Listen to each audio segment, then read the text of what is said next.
E aí, hoje a gente vai fazer uma espécie de autópsia moral em um dos vilões mais icônicos que existem, usando um sistema de justiça bem peculiar, o Inferno de Dante. Então se prepara, porque vamos mergulhar fundo na alma do All for One. A grande questão que vai guiar nossa análise é essa. Um mal tão gigantesco, tão fora da curva, qual seria o castigo perfeito para ele?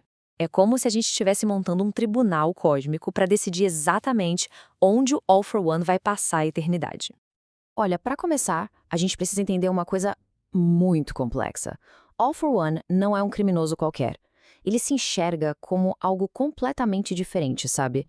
Quase como uma anomalia. Alguém que simplesmente rejeitou a ideia de humanidade para viver um universo onde só ele importa. Não é à toa que ele mesmo se chama de Senhor Demônio. E para julgar uma figura como essa, não dá para usar leis normais, as leis da Terra. A gente vai ter que usar as regras do próprio universo de Dante. Leis teológicas que são, digamos, imutáveis. O primeiro conceito que a gente precisa ter em mente é o do julgamento particular. Pensa só, o All for One fugiu da justiça por séculos, mas nesse tribunal divino não tem para onde correr. No exato instante da morte, a alma é revelada como ela realmente é, sem máscaras, sem desculpas. E aqui vem o ponto crucial. Segundo a doutrina, a misericórdia divina seria infinita, mas ela precisa de consentimento. A impenitência final é basicamente a alma batendo a porta na cara da chance de redenção. Então são as últimas ações do All for One que vão, de fato, selar o destino dele. E que a prova mais clara do que essa? As últimas palavras dele não são de arrependimento, são de posse. Esse amor que ele fala é pura ganância. Ele não enxerga o irmão como uma pessoa, mas como um objeto que pertence a ele. Isso, meus amigos, é a confirmação da condenação absoluta dele. Beleza, com a condenação já garantida, vamos começar a nossa descida ao inferno. E a gente vai ver logo de cara porque os primeiros círculos, aqueles dos pecados da paixão, simplesmente não são o suficiente para ele. A diferença é que é gritante. Os pecados da paixão são sobre bem, perder o controle. Só que os desejos do All for One não são descontrolados. Eles são ferramentas. Ele não acumula Kirks por avareza. Ele acumula para dominar. A raiva dele não é uma explosão. É uma arma, fria e calculada. Ele é um mestre das paixões dele, e não o contrário. E isso nos obriga a descer muito mais. A violência dele é só um meio para atingir um fim. O verdadeiro mal dele, a essência do que ele é, está na mente. Por isso, o lugar dele é nos círculos mais baixos, aqueles reservados para os pecados do intelecto. Para Dante, a fraude é o mal que define a humanidade. Bem-vindos ao oitavo círculo, o Malebolge. Esse é o reino da fraude complexa. Aqui, o caso contra o All for One fica bem forte, mas, como a gente vai ver, ainda não é o diagnóstico completo da maldade dele.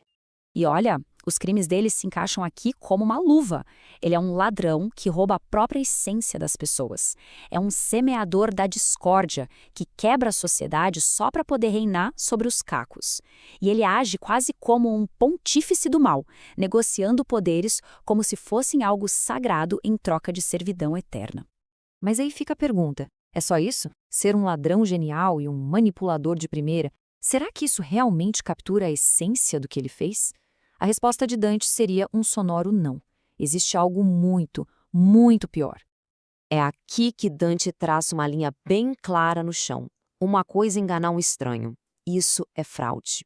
Agora, trair alguém que confia em quem te ama, alguém da sua família, um protegido, um amigo, isso é traição. E esse é o pecado do nono e último círculo. Então chegamos ao nosso destino final, o nono círculo, Cócito. E não é um lugar de fogo. É um deserto de gelo, que representa a ausência total de amor, de calor humano. É o isolamento completo do ego. Para entender o lugar dele aqui, a gente precisa voltar para o crime fundamental, o pecado original. Tudo começa com a traição do próprio irmão, o Iote. Ele não só prendeu o irmão fisicamente, ele violou a alma dele. Essa traição não é só mais um criminalista, é o ato que define absolutamente tudo que o All for One é. E com isso, o veredito final é dado. O lugar do All for One é em Caina, a área do nono círculo que leva o nome de Caim, o primeiro que matou o próprio irmão.